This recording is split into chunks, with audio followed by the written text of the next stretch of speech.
it sounds like you've paid a lot of attention to codec development and, Oh, within the big time. okay, so within the streaming industry, H.264 is still sort of the industry standard, right?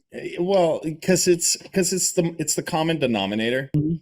Like Chromium and all that, it's super easy to build in. It's just all prepackaged stuff like that. And then external app designs like are designed by programmers that Mhm. can make tax file return programs. You know what I mean? They're like, I don't Right. just like, give me the API for whatever, and I'll jam it in there, and then we'll make it a thing.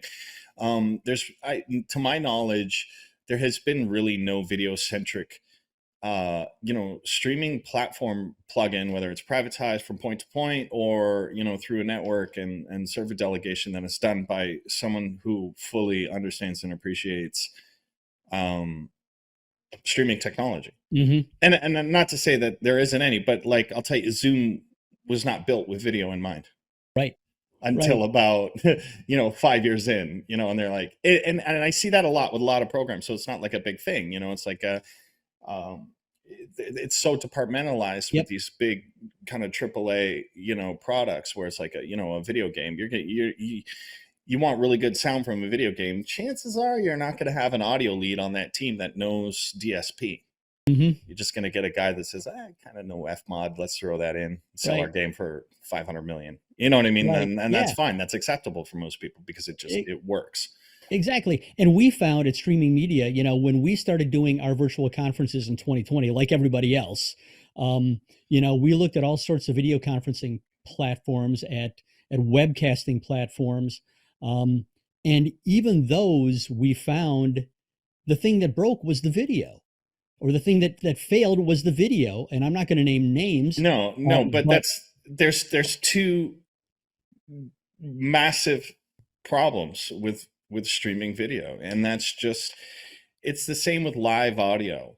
mhm, Whether you're streaming it or not, you're going to have these like 2 points of failure that totally suck. One, it's the encapsulation and buffering of that to go out, right? mhm, So I don't know, camera battery dies, or your codec shits the bed, or you just simply don't have enough GPU RAM to right.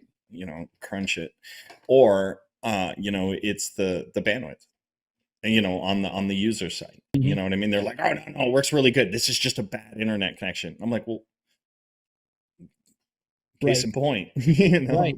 Right, exactly. And we settled on using Zoom because that was like the one platform was, even though it wasn't necessarily built with that in mind, it worked pretty reliably, but it Well, didn't do because that's just a simple numbers game. It's right. because they had the money and the infrastructure to set up about, 500 million Azure points to make Hmm. sure that they had redundant, server redundancy across the world on a massive Right. scale. They Right. had entire fucking data centers. Hmm. Whereas point to point does not. Yep. We do not on this. Yeah. This is straight through. Right. And so, yeah, you're a little, 18 FPS, but Hmm. the it's clear.